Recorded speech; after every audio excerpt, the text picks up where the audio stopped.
another episode of Practical Planner. I'm your co-host Thomas Kopelman. Here with me again is Dave Haughton. And today we're talking about digital assets. So if you follow the podcast for a long time, then you will see that we've done an episode here with Tyrone.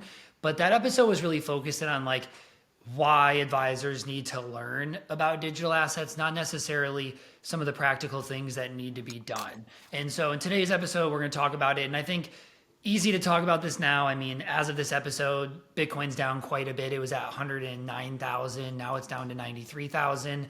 And if you listen, because you followed me for a long time, I've talked about Bitcoin for about 5 straight years, every year. So this isn't just like some fad, but it is something that I think needs to be talked about. And especially because more and more people own it. I would say of the clients I work with, well over 50% come in owning crypto, at least. I have some clients who have millions and millions of dollars of crypto, and that's how they became wealthy. And the more that we see companies incorporated, I mean, there's all the talk about the US government having a strategic reserve.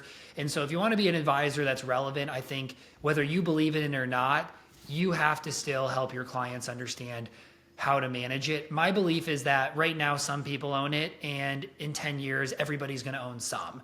And if that's the case, right, then if you ignore it, like a lot of advisors do, you're saying, here's a part of your financial life that because I feel like it's digital beanie babies, which I totally disagree with. I think it's better gold. You're going to lose clients. I can't tell you how many people have come to me saying, my advisor knows nothing about my Bitcoin, knows nothing about how to manage it. And so I need to find somebody who I can at least have these conversations with. But anyways, hopping off the soapbox a little bit, I think it's important to just think a little bit before we go into the estate planning side, just a few key things to understand on the tax side of crypto. One of the biggest ways to help your clients is help them understand that taxes are a lot harder with crypto because the exchanges aren't the same as everywhere else. Like we're used to investments and they give you gains and losses and they track everything really well. Most of the exchanges are pretty messy. The other issue is most people who own crypto, right? They buy an exchange, they send it to their wallet, maybe they send to another exchange, they sell, they buy something else. None of this is tracked very well. So there's a lot of softwares out there that can be connected and can be used. Highly recommend, there's Coin Tracker, there's a bunch of different ones that work tax-wise that you want to make sure you help your clients set up right away. If not, they're going to have to go search years and years back to kind of create their own little like Excel sheet with all the cost basis and sales. The other issue is just education. With crypto, the average person who's very involved, they think that you can exchange currencies, and you can, right? You can exchange Bitcoin for ETH for Solana, etc. But in the eyes of the IRS, that's not an exchange, that's a taxable event. So if you say, I took cash, I bought ETH at $1,000, and then I swapped ETH for Bitcoin at $10,000, the IRS says you took cash, you bought ETH. You sold ETH for cash, you took that cash, you bought Bitcoin. When you sold Bitcoin to cash, that's another taxable event. So there's multiple taxable events inside of that. And you will see that clients don't understand that. And this is one thing I just spend time educating people on, even if they don't talk about this, because what I learned is people are doing this in the background. And then all of a sudden we'll review their tax return and say, I know you sold a bunch of crypto last year. Like why isn't that your tax return? And they'll say, oh, it wasn't a sale, it was an exchange. And then they have to go amend their taxes. They have to go backwards. And then maybe they have a large taxable event, because the issue is when you do all these exchanges, you're not saving for taxes, right? Maybe that ETH went from $100 to $1,000 and you had that capital gain there, and then you had another one and another capital gain. And now all of a sudden they have a tax surprise, and then crypto's down 30%. And they're like, I don't want to sell now to come up with that tax liability. So there is a lot of complexities here. And on top of it, there's no wash sale rule. So that's another new thing, right? If you own the Bitcoin ETF, there is wash sales. If you own actual Bitcoin, you can buy at 100,000, it drops to 90, sell, buy back again, grab that loss, which is very, very different. Yeah. And, all this stuff is so foreign to so many people because it's just, especially when it comes to estate planning attorneys. I worked at Commonwealth for a long time. You couldn't trade in crypto. It wasn't permitted by compliance, and that's probably the case with a lot of broker dealers. And, so advisors just have no incentive to understand these things, but it's just becoming more and more prevalent. And, there are just things that need to be worked out legislatively. I'm sure, when we're talking about estate planning, courts aren't going to understand these things. Custodians don't necessarily understand the aspects of funding. How are they taxed from, how does it go through probate? So, really important that, advisors are aware of that their clients are going to own these things, and they need to have some understanding of how they work and how to transact with them, or they're going to get left behind. Yeah. Yeah, totally. And I mean, on the estate planning side of things, I think it's important to look at the different ways to own it, right? So, like, the first one is you buy Bitcoin on a Swan, a Coinbase, or whatever crypto you want, right? You buy it on an exchange, you hold it on an exchange. This is probably the most simple, but you're not having beneficiary designations set up on these. So the important thing here is if you're buying on an exchange, you need your spouse or somebody else to know, hey, I own crypto on this exchange. In my estate plan, I designated this to go to you, my spouse, or if both of us are gone, it go to my kids. That's a huge issue, right? Because if just your spouse knows and you pass away, and then this goes to your kids, like, there's not an easy way to get into it. When I go sign into Coinbase, for example, I have my login, and then basically it sends, I have to go into multi-sig, right, and get a password, and that's how I get in. For Swan, it's actually like log in, sends me an email. Email gives me a code, I get that, and then I have to go into my authenticator app, and then I have to do that. So, like, you need to have this all built out to say somebody can get into my phone, somebody can use this authentication tool. Otherwise, nobody is going to be able to get in. And this is where I think advisors have to talk about it, because I have double-digit clients with over $1 million in crypto, some of them with $3 to $10 million. And there's people with significantly more than that. So, like, you could say, hey, I'm not going to learn about this. I'm going to help you on your estate plan. And because you didn't help your client, there's probably lawsuits that could come after you for not helping them on this. And now they lost significant amounts of money. Absolutely. Yeah. Not being educated on things that are prevalent and issues that come up is a potential liability risk. And then, these are just more reasons why you need to have really comprehensive estate planning documents to provide access to these things. 15 years ago, people weren't putting anything in their powers of attorney about digital assets or cryptocurrency because no one thought about it. Nobody thought that it would be a thing that you would need to account for. Now it's a thing where you need to update your estate plan and make sure that these types of issues are specifically accounted for. If I become incapacitated, if I pass away, I give my agent, I give my executor, I give my trustee the authority to go access these cryptocurrencies, these social media accounts, these whatever the digital assets may be, to make sure that they're not stuck. Because in a lot of these circumstances where it wasn't thought about and the estate plan documents are stale, they might be stuck unless a judge grants them access. Yeah. Yeah.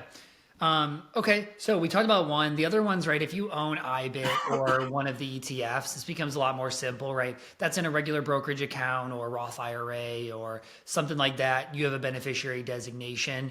I think for a lot of people, this is a good starting place, right? I think if you truly buy Bitcoin because you believe in what it stands for, you typically don't buy inside the ETF because you're kind of taking away some of those key benefits and you're paying a fee, which either way, anywhere you pay a fee. So I don't know if I like that argument, but you're paying a fee to own one asset in an ETF. Typically ETFs are like blending assets into one, and that's what you're paying for and some of the benefit, but that one's the easiest. The last way that people hold their crypto is typically on a cold storage wallet. And this is typically the recommendation, right? So most times as an advisor, when you're looking out for your client, you want to look out for safety of their assets, right? It's the same reason we look at banks and we look at FDIC insurance, right? If you say, oh, FDIC insurance doesn't matter, put all this money here, bank goes down. Again, that's probably a liability to you because you didn't educate them on the risk. Same thing, right? If you own Bitcoin on an exchange, it's not truly yours, right? The exchange owns it. You have the rights to it. But until you take it off and put it in your own wallet, you don't have that direct ownership. So most advisors say, hey, you should own it on a wallet. If if you've ever messed around with wallets, you realize why people choose not to use wallets, because there is a lot of complexities that come with it. So basically you have this little wallet, you transfer it over, it has this key, or basically has a public key, and then it also has a seed phrase to get into it. The issue is you need both to get in.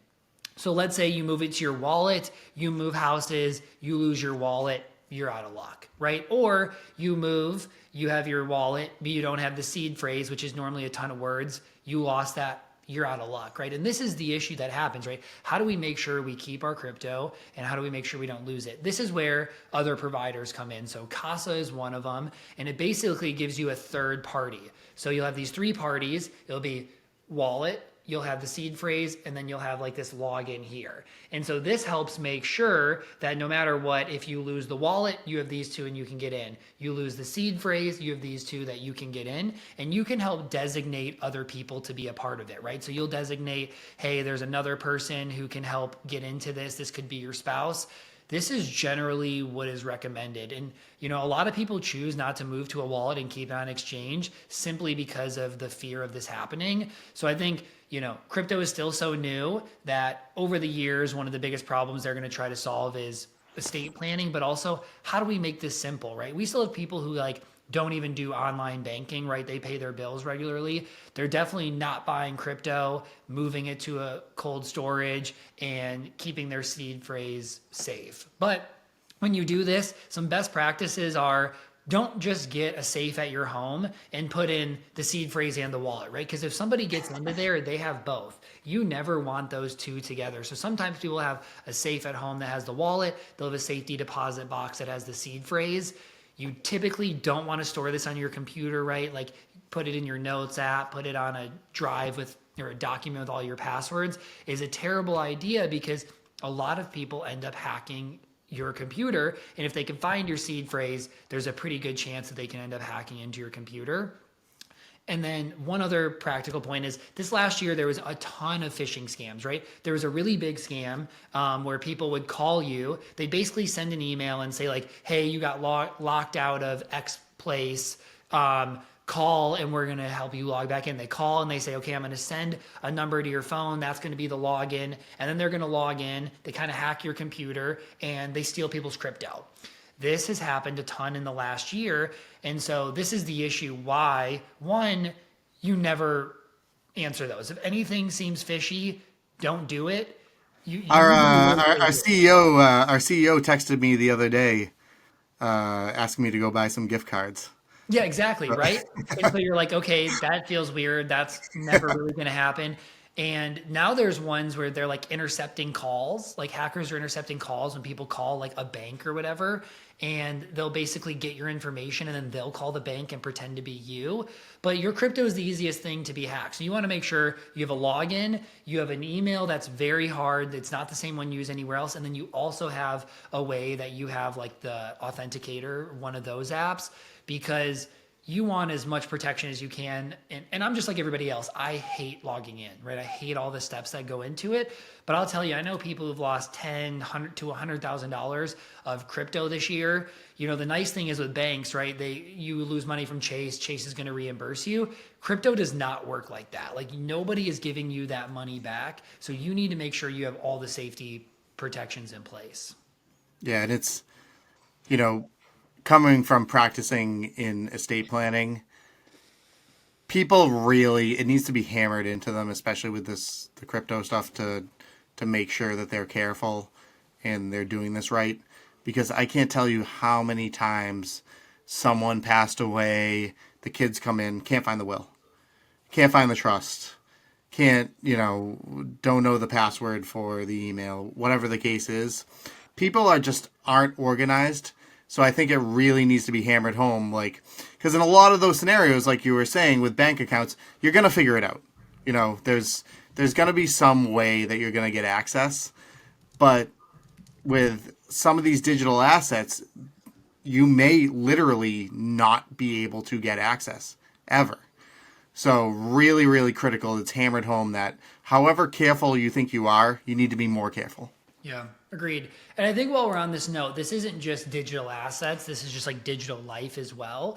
And so I think people forget about just logging in, right? Like I have a client right now that their dad just passed away, and they've never digitized any part of their financial life. So their mom doesn't know any of the accounts that exist.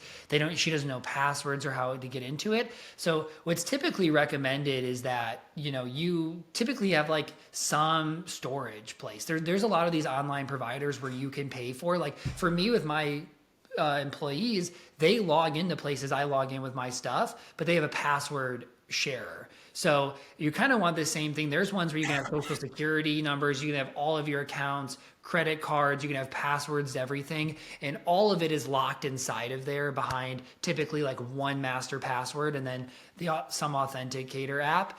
Like I highly recommend you do that. One, because if you don't, it's going to be a mess. It's going to take you a ton of time. And two, you might not have a way to be able to get in. And not even that, you have no idea that some things exist, right? You're talking about there's life insurance, there's all of the things that you need to have saved. Highly recommend that you have some system set up like this where everything is aggregated into one and that it is as protected as possible. Yeah, and I think also it's really important to understand that a lot of these online providers, whether it be social media, email, whatever the case is, they have their own terms of service. And they might have their own system set up for granting access to someone if you become incapacitated or pass away, so that, the power of attorney isn't going to help you. You need to actually go through that provider, know what their rules are on their platform, let's say it's Facebook or whatever the case is, and actually go through the process of setting up access there. So, everything's very fractured. Maybe eventually you'd be able to get access to it through a judge. But making sure that you understand that you have this whole digital life set up. We all do. And making sure that you know all the aspects of it and thinking, okay, what happens with this? What happens with this? What happens with this? And being able to lay out, how do I deal with each individual thing, rather than just thinking, I have one power of attorney document or whatever. It's going to cover everything if I become incapacitated. It's not necessarily the case. Yeah, totally agree. Is there anything you feel like we haven't hit on yet with this topic? I don't think so. I just think it's a topic that is going to become more and more prevalent. And, when I review wills or trusts, it's one of the first things I look for is, do you have a digital assets provision? Do you grant access to your fiduciary to be able to gain access to digital assets and digital accounts? Because most trusts, most wills don't have it. So it's one of the biggest and easiest things to update an estate plan. And the way that the law is set up, a lot of statutes have adopted the Uniform Access to Digital Assets Act, where they've laid out these ways that fiduciaries can gain access, but your documents have to actually affirmatively grant access. And so really important that documents are updated to be with the times for so many different reasons, but this is just one of them, for access to digital assets, so that if you become incapacitated or you pass away, you make sure that the person has access. Obviously, with our wealth documents, we stay up to date, so that's something that's going to be included there. But 10 years ago, you're probably going to look at the document, you're not going to see anything. Yeah, totally agree. And I think the ending point for advisors is you don't have to become an expert in this.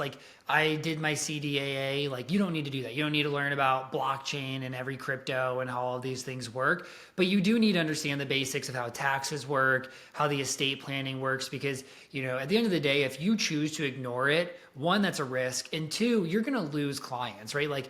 There's different intricacies of every single client. There's different complexities that come up with them. You need to be willing to learn and to help. You can't just ignore it because you don't like the asset class, right? I don't allocate any money to gold for my clients. That doesn't mean I can't have a conversation with them and understand it. So anyways, everybody, we appreciate you listening. Please don't forget to rate and subscribe, and we'll see you back in a couple weeks.